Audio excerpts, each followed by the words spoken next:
प्यारे बच्चों नमस्कार। कैसे हो आप सभी। मैं आशा करता हूं कि आप लोग बहुत ही अच्छे होंगे, स्वस्थ होंगे और आप सभी की पढ़ाई भी बहुत ही अच्छी चल रही होगी। बच्चा पार्टी आज का क्लास आप सभी के लिए बहुत ही ज्यादा इंपॉर्टेंट है, क्योंकि आज के क्लास में हम लोग पढ़ने वाले हैं क्लास 12 फिजिक्स का top 70 most important objective question. और यहाँ से आपके बोर्ड एग्जाम में हर एक बार प्रश्न पूछे जाते हैं, इसीलिए बच्चों आज के क्लास को बिल्कुल ध्यान से देखिएगा और आज के क्लास में दिए जाने वाले फिजिक्स के इस 70 ऑब्जेक्टिव को आप लोग अच्छे से याद भी करते चलिएगा। ओके, चलिए फिर क्लास को स्टार्ट करते हैं। आप लोग भी हमारे साथ चैट सेक्शन में आंसर को लगाते चलिएगा और लास्ट में बताइएगा इस 70 ऑब्जेक्टिव में आप लोग सही कितना कर पाए हो। देखिए, पहला नंबर सवाल आपके सामने है, आपके फोन के स्क्रीन पर है। चैट सेक्शन में आंसर को लगाते चलिएगा। और पहला नंबर सवाल पूछा जा रहा है आप लोगों से कि 1 कूलम आवेश बराबर होता है। अब आपको बताना है कि 1 कूलम आवेश बराबर कितना इलेक्ट्रोस्टैटिक यूनिट यानी कि ईएसयू होता है। बच्चों आप लोग बोलोगे सर ईएसयू क्या होता है, तो आपको पता होना चाहिए आवेश का जो सीजीएस मात्रक होता है वो हमारा इलेक्ट्रोस्टैटिक यूनिट होता है, आपको पता होगा। अब बता दो 1 कूलम आवेश बराबर कितना इलेक्ट्रोस्टैटिक यूनिट होता है। वो हमारा हो जाता है 3 गुना 10 पर पावर 9 ईएसयू होता है। कौन सा ऑप्शन में दिया गया देख लो ना। ऑप्शन नंबर ए बिल्कुल सही आंसर है। 2.99 मतलब हो गया 3 हो गया भाई। उसके बाद 10 पर पावर 9 ईएसयू होता है। Correct answer option number A हो जाएगा। सभी बच्चे लगा सकते हो। ओके, चलिए आगे बढ़ते हैं। अगला नंबर सवाल देखिए। दूसरा नंबर सवाल आपसे पूछा गया है, लगा दो क्या होगा इसका सही जवाब। और कई बार आपके एग्जाम में पूछा गया सवाल है, यदि किसी अल्प क्षेत्र डीए पर विद्युतीय तीव्रता ई अभिलंब हो तब उस क्षेत्र पर विद्युतीय फ्लक्स क्या होगा। विद्युतीय फ्लक्स को हम लोग फाई के द्वारा दर्शाते हैं और फाई बराबर क्या होता है बच्चों, वो होता है E into D A cos theta होता है। किस ऑप्शन में दिया गया देख लो, ये वाला फॉर्मूला याद रखोगे, बहुत इंपॉर्टेंट है। Correct answer option number C में दिया गया है। सारे बच्चे जरूर याद रखोगे। ओके जी, चलो आगे बढ़ते हैं। मात्र 70 ऑब्जेक्टिव है, इसको हर हाल में याद कर लेना बच्चा पार्टी। चलिए तीसरा नंबर सवाल देखिए, डेवाई किसका मात्रक होता है। कई बार पूछा गया सवाल है, ये तो बहुत इंपॉर्टेंट है। डेवाई जो मात्रक होता है ये इलेक्ट्रिक डायपोल मोमेंट का होता है। करेक्ट आंसर सी हो जाएगा। लेकिन बच्चों इलेक्ट्रिक डायपोल मोमेंट यानी कि विद्युत द्विध्रुव आघूर्ण का एक और मात्रक होता है जिसे हम लोग पी के द्वारा दर्शाते हैं। पी बराबर क्यू इंटू एल होता है। चार्ज का कूलम होता है और लंबाई का मीटर, यानी कि कूलम इंटू मीटर भी आए तो ये विद्युत द्विध्रुव आघूर्ण का ही मात्रक है। ये भी आप लोग याद रखोगे। ओके, चलो आगे बढ़ते हैं। अगला नंबर सवाल देखिए। तीसरा नंबर सवाल आपसे पूछा गया, विद्युत विभव का मात्रक वोल्ट है। ये तो सबको पता है भाई, विद्युत विभव का मात्रक वोल्ट है। लेकिन यह किसके बराबर है, तो विद्युत विभव को हम लोग V के द्वारा डिनोट करते हैं। V बराबर फॉर्मूला है W/Q। वाट का हमारा जूल होता है और चार्ज का कूलम यानी कि जूल प्रति कूलम। किस ऑप्शन में दिया गया है, ऑप्शन नंबर ए बिल्कुल सही आंसर है। अच्छे से समझ समझ के क्लास को करना है और हमारे साथ बोलते चलना है, जिससे कि आप लोगों को याद होते चलेगा। ओके, चलो आगे बढ़ते हैं। पांचवा नंबर सवाल देखिए, आपसे पूछा जा रहा है। पांचवा नंबर सवाल है, जब कोई वस्तु ऋणावेशित हो जाती है तो उसका द्रव्यमान क्या होता है। देखो, जब कोई वस्तु ऋणावेशित हो रहा है इसका मतलब है कि उस पे इलेक्ट्रॉन आ रहा है। आने का मतलब है कि वो द्रव्यमान उसका क्या होगा, बढ़ेगा। Correct answer option number B हो जाएगा। अगर कोई इलेक्ट्रॉन जा रहा है मतलब वो धनावेशित हो जाएगा, ये याद रखोगे आप लोग। चलो आगे बढ़ते हैं। 6 नंबर सवाल देखिए आपके सामने, कूलम्ब बल कैसा बल है। बहुत इंपॉर्टेंट प्रश्न है। कूलम्ब बल कैसा होता है, केंद्रीय बल और विद्युत बल दोनों हो जाता है ना। करेक्ट आंसर सी लगा लो। 6 का सी, जितने भी बच्चे लगा रहे हो उसका सही हो जाएगा। चलो आगे बढ़ते हैं। 7 नंबर सवाल देखिए। 7 नंबर सवाल है, निम्नलिखित में कौन अदिश राशि है, यानी कि which of the following is scalar quantity. कौन सा होगा, ये धारिता भी हमारा अदिश राशि है, आवेश भी अदिश राशि है और विद्युत विभव भी अदिश राशि है। करेक्ट आंसर डी लगा लो। अगर देखो धारिता का मात्रक पूछे तो फैराड होता है, उसके बाद आवेश का पूछे तो हमारा कूलम होता है, उसके बाद विभव का पूछे वो हमारा वोल्ट होता है। ये सब आपको याद रखना है, बहुत इंपॉर्टेंट है। ओके, चलो आगे बढ़ते हैं। अगला नंबर सवाल देखो। 8 नंबर सवाल पूछा जा रहा है कि दो आवेशों के बीच की दूरी दोगुनी करने पर बीच का बल क्या होता है। दो आवेशों के बीच की दूरी दोगुनी करने पर उसके बीच का जो बल होता है वो 1/4 हो जाता है, यानी कि करेक्ट आंसर डी हो जाएगा। चौथाई हो जाता है। 8 का करेक्ट आंसर डी लगा रहे हो आप लोग, बहुत अच्छे बच्चा पार्टी। चलो आगे बढ़ते हैं। 9 नंबर सवाल देखिए। 9 नंबर सवाल है, अच्छे से समझ समझ के क्लास करना है, बहुत इंपॉर्टेंट क्लास है आज का। देखिए 9 नंबर सवाल है, दो संधारित्र जिसमें प्रत्येक की धारिता क्या है भाई, C है। यानी कि हम लिख सकते हैं कि C बराबर क्या लिख सकते हैं, C बराबर हमारा C1 भी है, एक को C1 मान लो और दूसरा किसको C2 मान लो। देखो और श्रेणी क्रम में जुड़ा हुआ उसकी तुल्य धारिता क्या होगी, श्रेणी क्रम के लिए C इक्विवेलेंट बराबर क्या होता है बच्चा पार्टी, वो हमारा लिख सकते हो C1 प्लस C2, दो धारिता है तो देख लो C1 प्लस C2 है। देखो इसके बाद हमने पढ़ा है कि C बराबर यानी कि ये दोनों के बराबर है, हम लिख सकते हैं अगर 1/C इक्विवेलेंट लिखे यहाँ पे वो हमारा क्या हो जाएगा 1/C हो जाएगा। अब प्लस में फिर इसको C और C2 भी बराबर C के है तो 1/C लिख सकते हैं, यानी कि C इक्विवेलेंट बराबर क्या होगा बच्चा पार्टी, 1/C इक्विवेलेंट बराबर क्या होता है वो हो जाएगा 2/C हो जाएगा। अगर C इक्विवेलेंट बराबर यहाँ से निकालते हो तो हमारा C/2 हो जाएगा, C/2 किस ऑप्शन में दिया गया देख लो, करेक्ट आंसर हमारा ऑप्शन नंबर C हो जाएगा, बिल्कुल ही सही आंसर है, बहुत ही आसान है। चलो आगे बढ़ते हैं, अगला नंबर सवाल देखो। अगला नंबर सवाल 10 नंबर सवाल है, वायु के स्थान पर किसी परावैद्युत पदार्थ को रखने से संधारित्र की धारिता क्या होती है। वायु के स्थान पर किसी परावैद्युत पदार्थ को रखा गया है तो संधारित्र की संधारिता जो होती है वो बिल्कुल बढ़ जाती है, करेक्ट आंसर बी हो जाएगा। 10 का क्या लगा रहे हो बच्चों, ऑप्शन नंबर बी बिल्कुल ही सही आंसर है। चलो आगे बढ़ते हैं, अगला नंबर सवाल देखो। 11 नंबर सवाल पूछा गया, टेफ्लॉन का परावैद्युत स्थिरांक कितना होता है। देखो एक बार आपके एग्जाम में आया था पानी का परावैद्युत स्थिरांक कितना होता है, तो हमने बता दिया कि सर 80 होता है। उसके बाद बेंजीन का कितना होता है सर, बेंजीन का 2.3 होता है। और अगर पूछे निर्वात का कितना होता है, निर्वात का पूछे, निर्वात का हमारा 1 होता है। और अगर टेफ्लॉन का पूछे तो 2.1 लगाओ ना भाई, करेक्ट हो जाएगा। 11 का ये लगा दो, बिल्कुल ही सही आंसर है। ओके चलो आगे बढ़ते हैं, 12 नंबर सवाल देखिए। 12 नंबर सवाल हमसे पूछा गया, विद्युत धारिता का विमीय सूत्र क्या होता है। देखो इतना आसान सा प्रश्न है, देखते ही लगा दोगे। देखो कैसे निकलता है, विद्युत धारिता को हम लोग C के द्वारा डिनोट करते हैं और C बराबर फॉर्मूला होता है Q/V होता है, ये तो पढ़ा है भाई। और चार्ज का पता होगा, विमीय सूत्र क्या होता है बच्चों, AT होता है। और वोल्ट के लिए हमने बताया था, यहाँ पे लिख भी दे रहा हूँ निकाल के, वोल्ट के लिए हमने क्या बताया था, W/Q फॉर्मूला होता है, W का ml2 और T इनवर्स 2 होता है। उसके बाद हमारा चार्ज का AT होता है, सबको पता है। अगर यहाँ से निकालते हैं तो हमारा वोल्ट का भी निकल जाएगा, ये भी लिख लेना, ये वोल्ट के लिए निकाल रहे हैं। अगर वोल्ट के लिए पूछे तो हम AT को ऊपर ले जाएगा, यानी कि ml2 हो जाएगा और T एक नीचे ऊपर जाएगा, ये भी माइनस हो जाएगा ml2 और T इनवर्स 3 और A माइनस हो जाएगा, यानी कि A इनवर्स। ये किसके लिए होता है, ये विद्युत विभव के लिए होता है, लेकिन हमसे ये नहीं पूछा गया, हमसे धारिता का पूछा गया ना। देखो हम यही निकाल दिया, विद्युत विभव का क्या होता है, बटा में लिखो ml2 हो जाएगा और T इनवर्स 3 और A इनवर्स हो जाएगा। देखो अगर हमें यहां से निकालना होता, यहाँ पे लिख देते हैं बच्चा पार्टी। देखो m को ऊपर ले जाएंगे तो माइनस में हो जाएगा, यहाँ पे माइनस लिख दो, m इनवर्स हो जाएगा। उसके बाद L2 को भी माइनस ले जाएंगे तो L इनवर्स 2 हो जाएगा। उसके बाद T इनवर्स ये माइनस में ऊपर जाएगा तो प्लस हो जाएगा, यानी कि T4 हो जाएगा। उसके बाद हमारा A माइनस में है तो ऊपर जाएगा तो प्लस हो जाएगा, लेकिन A यहाँ भी है तो एक और एक हमारा A हो जाएगा 2। देख लो किस ऑप्शन में ये वाला दिया गया बच्चा पार्टी, बहुत इंपॉर्टेंट है। ये देखो विद्युत विभव का ये होता है, उसके बाद हमारा चार्ज का ये होता है। उसके बाद देखो एक साथ 3 निकल गया है, उसके बाद कौन सा लगाओगे, M inverse L inverse 2 T4 A2, correct answer A में दिया गया है। 12 का अगर A लगा रहे हो आप लोग तो बहुत अच्छे बच्चा पार्टी, ऐसा वाला प्रश्न हर एक बार आपके एग्जाम में पूछा जाता है। चलो आगे बढ़ते हैं, 13 नंबर सवाल देखिए।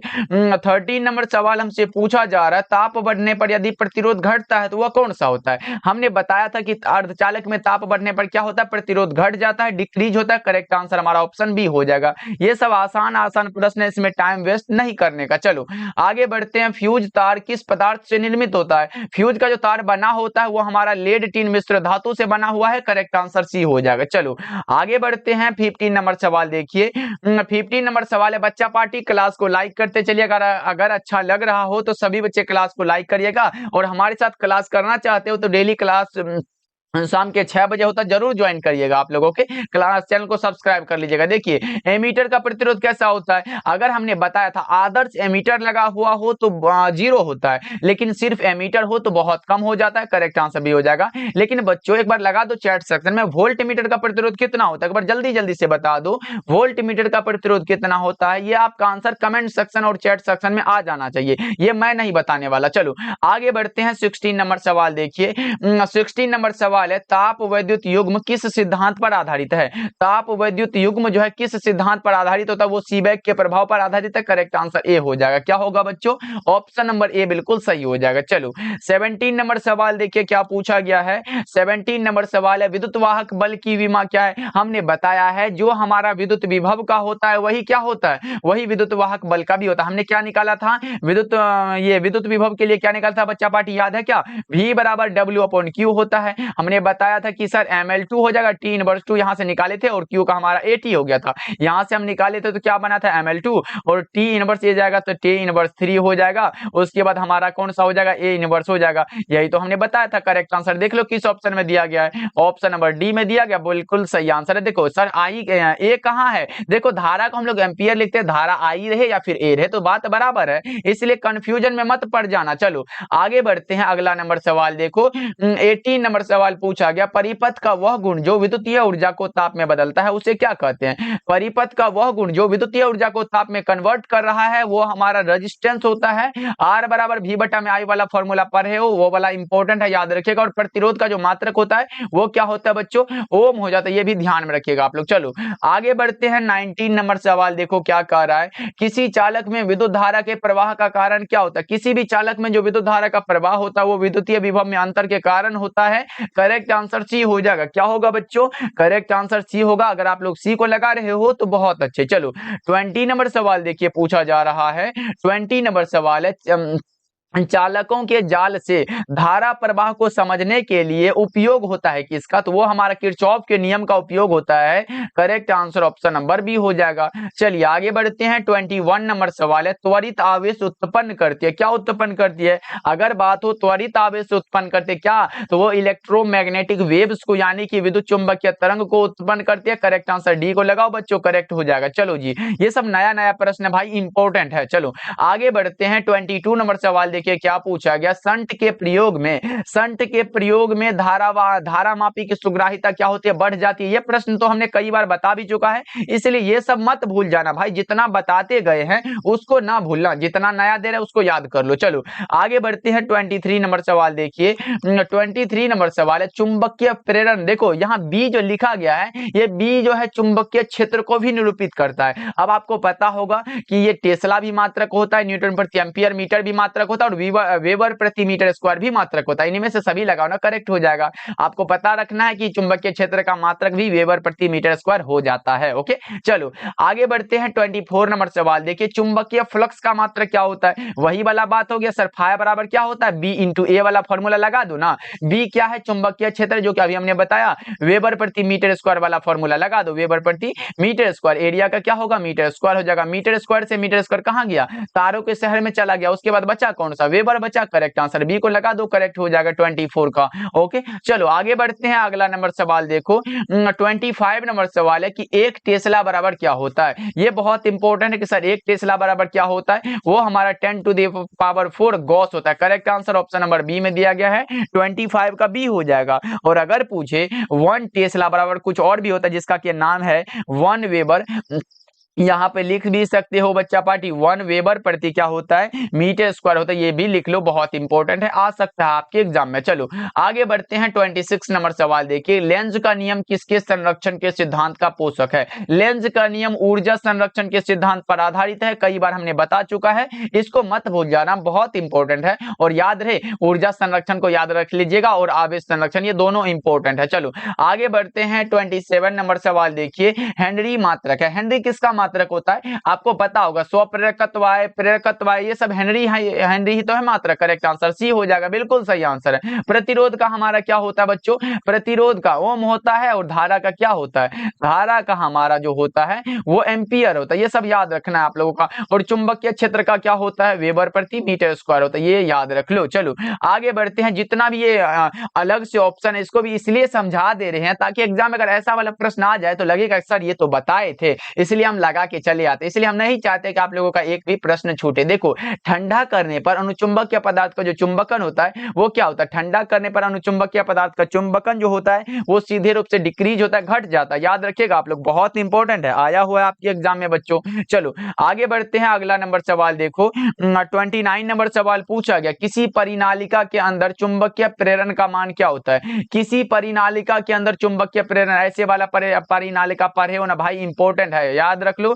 ऐसे वाला परिनालिका जो होता है इसमें क्या होता है, चुंबकीय प्रेरण का मान जो होता है वो समरूप होता है। करेक्ट आंसर हमारा ऑप्शन सी हो जाएगा। चलो आगे बढ़ते हैं, अगला नंबर सवाल देखो, 30 नंबर सवाल है, ट्रांसफॉर्मर एक युक्ति है जो क्या करती है, ट्रांसफॉर्मर एक युक्ति है जो अल्टरनेटिंग वोल्टता को क्या करती है, अल्टरनेटिंग करंट वोल्टता को बढ़ाने या घटाने में यूज आता है। करेक्ट आंसर डी हो जाएगा। ये एसी वोल्टता को बढ़ाती भी है और घटाती भी है। करेक्ट आंसर डी वाला ऑप्शन सही हो जाएगा। चलो 31 नंबर सवाल देखिए क्या पूछा गया है, शक्ति गुणांक का न्यूनतम तथा अधिकतम मान कितना होता है। देखो, अगर न्यूनतम मान की बात हो, अगर न्यूनतम मान की बात हो बच्चा पार्टी, न्यूनतम हमारा 0 होता है, और अधिकतम की बात हो, अधिकतम वाला बात हो तो वो हमारा 1 होता है। 0 और 1 के बीच correct answer option number B हो जाएगा। चलिए आगे बढ़ते हैं, अगला नंबर सवाल, और आपके सामने 32 नंबर सवाल है, ट्रांसफॉर्मर के क्रोड को परतदार रखा जाता है किसको रोकने के लिए। ट्रांसफॉर्मर के क्रोड को परतदार इसीलिए रखा जाता है ताकि भंवर धारा के कारण उष्मा का क्षय ना हो,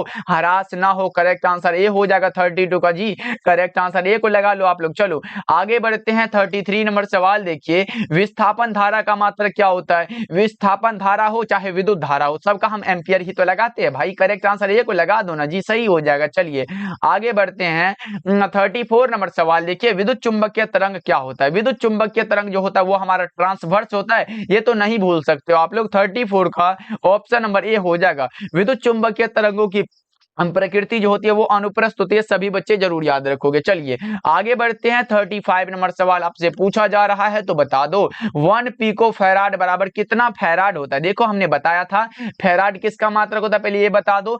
आपके सामने फैराड हो, पिको फैराड हो, माइक्रो फैराड हो, ये तीनों मात्रक हमारा विद्युत धारिता का मात्रक होता है। और एक चीज याद रख लो, यहाँ पे लिख भी दे रहा हूं, क्या लिख रहा हूं, अगर 1 माइक्रो फैराड बराबर पूछे तो वो हमारा क्या होता है बच्चों, 10⁻⁻⁶ फैराड होता है। अगर पूछे 1 पिको फैराड बराबर, यहाँ पे लिख लो 1 पिको फैराड बराबर बात हो, वो हमारा 10⁻⁻12 फैराड होता है। ये दोनों को लिख लो, इंपॉर्टेंट है। करेक्ट आंसर क्या होगा बच्चों, correct answer option number B हो जाएगा। चलिए आगे बढ़ते हैं, 36 नंबर सवाल देखिए, धारितीय प्रतिघात का मात्रक क्या होता है। प्रतिघात आए, धारितीय प्रतिघात आए, प्रतिबाधा आए, ये सब का हमने ओम बता चुका है, तो 36 का ऑप्शन नंबर ए लगाओ।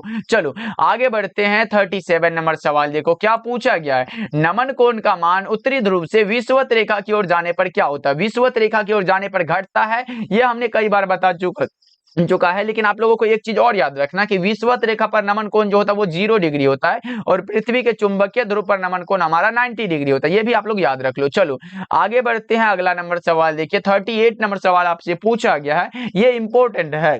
देखो आपसे पूछा जा रहा है, चुंबक की ज्यामितीय लंबाई कितना है, Lg है, तथा चुंबकीय लंबाई कितना है, Lm है। तो Lm बराबर जो फॉर्मूला होता है वो होता है 5/6 Lg होता है। किसमें दिया गया बच्चों, ये वाला याद रखोगे, करेक्ट आंसर ऑप्शन ए हो जाएगा। चलिए आगे बढ़ते हैं, अगला नंबर सवाल देखिए पूछा जा रहा है आप लोगों से, लोहा कैसा होता है। लोहा जो होता है ना भाई, ये लौह चुंबकीय है। लोहा कैसा होता है, लौह चुंबकीय होता है, याद रखना आप सब। चलो लोहा आए, कोबाल्ट आए, निकेल आए, ये तीनों लौह चुंबकीय है। चलो आगे बढ़ते हैं, 40 नंबर सवाल है, निम्नलिखित में कौन शैथिल्य प्रदर्शित करते हैं। शैथिल्यता को प्रदर्शित करने वाला हमारा लौह चुंबकीय पदार्थ है। करेक्ट आंसर बी हो जाएगा। क्या लगाओगे बच्चों, 40 का ऑप्शन बी हो जाएगा। लेकिन एक चीज और भी याद रखोगे, क्यूरी टेम्परेचर के ऊपर जो है लौह चुंबकीय हमारा अनुचुंबकीय में कन्वर्ट हो जाता है, याद रखोगे, ये भी आ चुका है आपके एग्जाम में। चलो आगे बढ़ते हैं, 41 नंबर सवाल देखिए, प्रकाश तंतु किस घटना पर आधारित है। प्रकाशीय तंतु टोटल इंटरनल रिफ्लेक्शन के सिद्धांत पर आधारित है। करेक्ट आंसर ए हो जाएगा। चलिए आगे बढ़ते हैं, 42 नंबर सवाल देखिए, 42 नंबर सवाल हमसे पूछा जा रहा है, बताओ 42 नंबर सवाल है, -1.5 डायोप्टर एवं +2.5 डायोप्टर क्षमता के दो लेंस संपर्क में रखे गए हैं, तो इसके समायोजन की फोकस दूरी कितनी होगी। देखो हम एक को P1 मान लेते, P1 बराबर क्या दिया गया, -1.5 डायोप्टर। उसके बाद हमारा P2 बराबर दिया गया है +2.5 डायोप्टर। अगर यहां से निकालते P बराबर एक फॉर्मूला होता है, क्या होता है बच्चों, P1 plus P2। P1 plus P2 वाला फॉर्मूला यूज करेंगे। देखो P1 कितना दिया गया, -1.5 डायोप्टर, प्लस में कितना है बच्चों 2.5 डायोप्टर, तो हमारा बचा कितना 1 बचा ना, 1 डायोप्टर यहाँ पे लिख सकते हो। लेकिन हमारा डायोप्टर नहीं, यहाँ पूछा गया फोकस दूरी, तो हम लोगों ने एक फॉर्मूला को और पढ़ा कि सर P बराबर क्या होता है 1 बाई फोकस दूरी होता है। ये मीटर के लिए होता है, जब क्या हो फोकस दूरी मीटर में हो। अगर यहाँ से निकालते हैं तो ये हमें फोकस दूरी निकालना है, तो F बराबर क्या लिखेंगे 1 बाई P हो जाएगा। और P कितना 1 डायोप्टर दिया गया तो 1, यानी कि 1 बाई 1 बराबर 1 मीटर हो जाएगा। करेक्ट आंसर किस में दिया गया, ऑप्शन नंबर ए हो जाएगा। 42 का अगर आप लोग ए लगा रहे हो तो बहुत अच्छे। चलो आगे बढ़ते हैं, 43 नंबर सवाल देखिए। 43 नंबर सवाल है, एक गोलीय दर्पण को जब पानी में डुबा दिया जाता है तो इसकी फोकस दूरी एकदम समान रहती है, अचर रहती है, अपरिवर्तित रहती है। करेक्ट आंसर सी हो जाएगा, मतलब कोई बदलाव इसमें नहीं होता। चलो आगे बढ़ते हैं, 44 नंबर सवाल देखो। 44 नंबर सवाल है, दूरदर्शक कितने प्रकार के होते हैं। हाँ ये इंपॉर्टेंट है सर, दूरदर्शक जो होते हैं ना ये 2 प्रकार के होते हैं। कौन कौन से होते हैं भाई, एक हमारा रिफ्रैक्टिव टेलीस्कोप होता है और दूसरा रिफ्लेक्टिव टेलीस्कोप, यानी कि एक हमारा अपवर्तक दूरदर्शक होता है और दूसरा परावर्तक दूरदर्शक होता है। करेक्ट आंसर ए हो जाएगा 44 का। चलो आगे बढ़ते हैं, 45 नंबर सवाल देखो। 45 नंबर सवाल है, एक स्वस्थ व्यक्ति के आंख के लेंस की फोकस दूरी लगभग कितनी होती है। और एक बच्चा कमेंट कर रहे थे, इससे पिछले क्लास में ये क्वेश्चन हमने बताया था सर 25 सेंटीमीटर होता, आप तो गलत बता दिया। अरे भाई हमने बताया है, अगर पूछे स्पष्ट दृष्टि की न्यूनतम दूरी तब आप लगाओगे 25 सेंटीमीटर, अन्यथा अगर पूछे एक स्वस्थ व्यक्ति के आंख के लेंस की फोकस दूरी कितनी होती है तो 2 सेंटीमीटर लगाना बहुत इंपॉर्टेंट है भाई, इसमें गलत मत कर देना, ऐसे में तो हमारा नाम खराब हो जाएगा। चलो correct answer option number B को ही लगाओ, करेक्ट हो जाएगा। चलो आगे बढ़ते हैं, 45 नंबर सवाल है। 46 नंबर सवाल है, वस्तु से बड़ा आभासी प्रतिबिंब बनता है, किससे बनता है ये बताओ। वस्तु से बड़ा प्रतिबिंब बन रहा है, इसका मतलब वो हमारा अवतल दर्पण हो जाएगा। कौन सा होगा बच्चों, अवतल दर्पण हो जाएगा। Correct answer option number A हो जाएगा। 46 का आप लोग ए को लगाइएगा। चलो आगे बढ़ते हैं, 47 नंबर सवाल देखिए। पूछा जा रहा है आप लोगों से, आसमान का रंग नीला होने का कारण क्या हो सकता है। आसमान का रंग नीला दिखता है, इसका जो मेन कारण होता है ना बच्चों वो हमारा प्रकीर्णन होता है, याद रखोगे। करेक्ट आंसर ऑप्शन बी हो जाएगा। 48 नंबर सवाल देखो, क्या पूछा गया, कांच के लिए क्रांति कोण कितना होता है, 42 डिग्री लगभग में होता है। कितना होता है बच्चों, 42 डिग्री लगभग। चलो आगे बढ़ते हैं, 49 नंबर सवाल देखिए। हमसे पूछा जा रहा है, क्या खगोलीय दूरदर्शी के लिए निम्नलिखित में कौन सा सही है।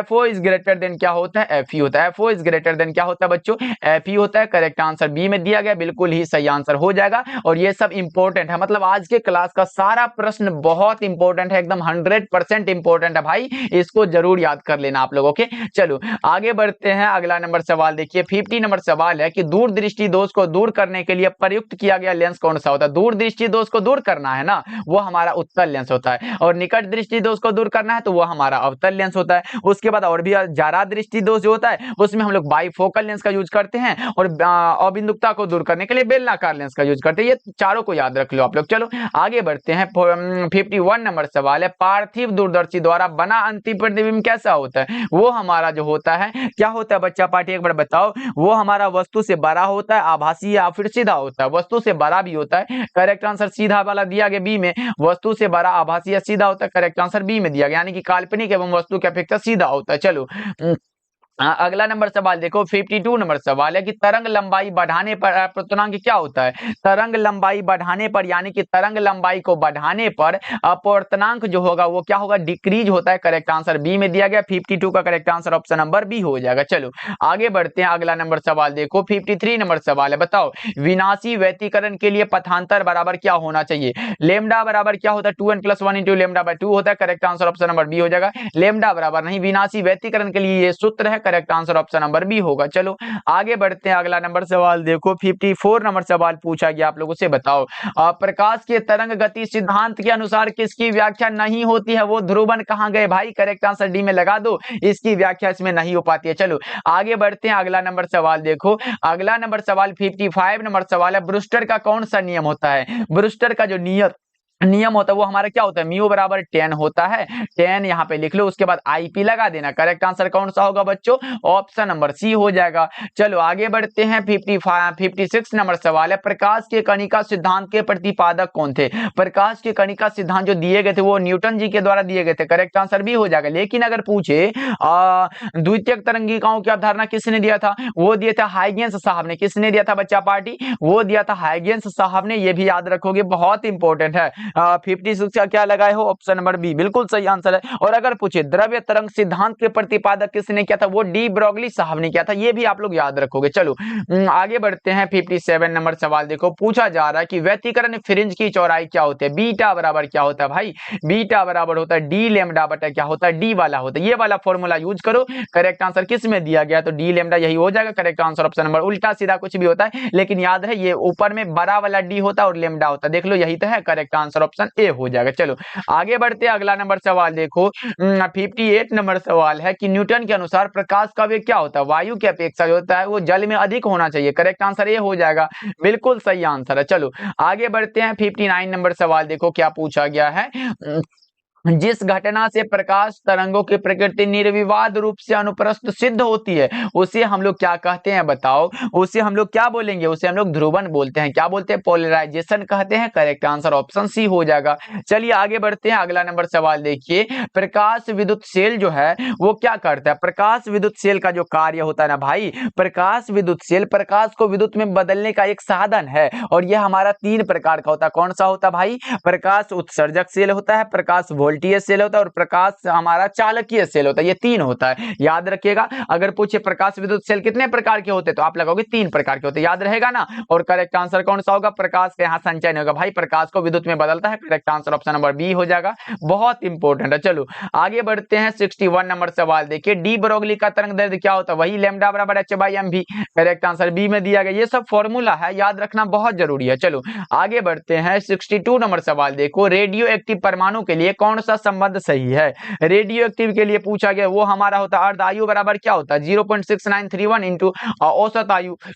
Correct answer option number D हो जाएगा, बिल्कुल सही आंसर है। चलिए 63 नंबर सवाल देखिए बच्चा पार्टी, क्या पूछा गया आप लोगों से, हाइड्रोजन बम किस पर आधारित होता है। हाइड्रोजन बम जो आधारित हो वो नाभिकीय संलयन पर आधारित होता है। किस पे बच्चों, ओनली न्यूक्लियर फ्यूजन पे। करेक्ट आंसर बी हो जाएगा। चलो 64 नंबर सवाल देखिए, पूछा जा रहा है आप लोगों से, कैथोड किरणें क्या होती है। Cathode rays are group of electron, यानी कि इलेक्ट्रॉनों का समूह होता है कैथोड किरण। करेक्ट आंसर ए हो जाएगा। चलो आगे बढ़ते हैं।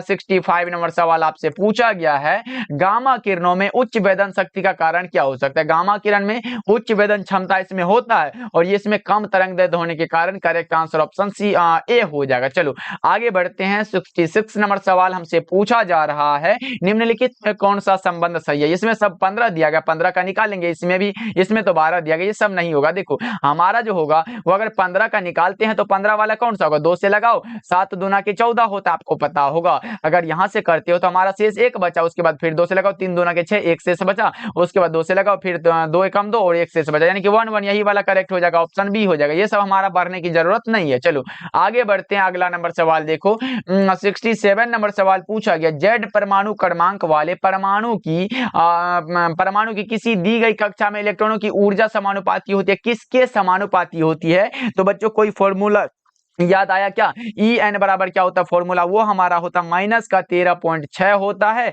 और गुना में जेड स्क्वायर बटा में क्या होता है हमारा एन स्क्वायर होता है। देखो जेड स्क्वायर के समानुपाती हो रहा है ना, करेक्ट आंसर ऑप्शन बी हो जाएगा। ये फॉर्मूला याद रखना, इससे हमारा सवाल भी पूछा जाता है ऑब्जेक्टिव में। चलो आगे बढ़ते हैं।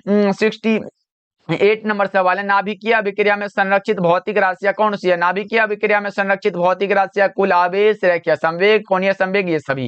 करेक्ट आंसर डी हो जाएगा। चलो जी आगे बढ़ते हैं। 69 नंबर सवाल आपसे पूछा जा रहा है, बता दो। 69 नंबर सवाल आपसे पूछा गया है, जल्दी जल्दी से बता दो। ये पूछा जा रहा है, हाइड्रोजन परमाणु के प्रथम बोर कक्षा में इलेक्ट्रॉन की ऊर्जा कितना दिया गया, माइनस का 13.6 इलेक्ट्रॉन वोल्ट है। उसके दूसरे बोर कक्षा में इलेक्ट्रॉनों की ऊर्जा क्या होगी, बता दो जल्दी जल्दी से क्या होगा बच्चा पार्टी, वही वाला फॉर्मूला यूज कर लो ना। क्या बताया था हमने, ई एन बराबर क्या होता है बच्चों, माइनस का 13.6 होता है, यहाँ पे लिख लो।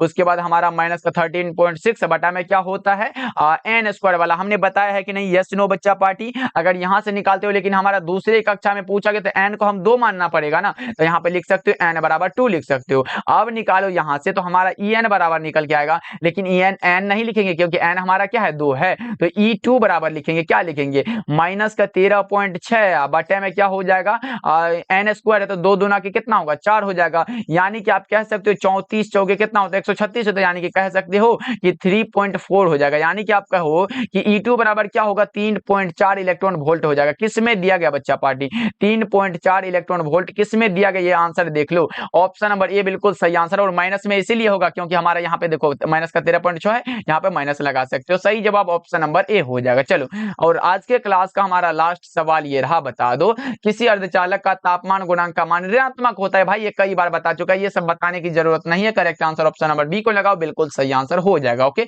चलो आज भाई थोड़ा रुक रुक के पढ़ाई इसीलिए रहे थे क्योंकि भाई आज जो है ना सर्दी बहुत ज्यादा हो गया है, तो तबीयत थोड़ा खराब है, इसलिए आज हमारा शायद लाइव क्लास भी ना हो पाए, लेकिन हो सकेगा तो हम जरूर देंगे। इसलिए बच्चा पार्टी जुड़ने के लिए बहुत बहुत धन्यवाद। सारे बच्चे क्लास को लाइक कर दीजिएगा। चैनल पे पहली बार जुड़ रहे हो और हमारे साथ क्लास डेली करना चाहते हो तो शाम के 6 बजे जरूर जुड़िएगा डेली। ओके, तो मिलते हैं फिर अगले क्लास में।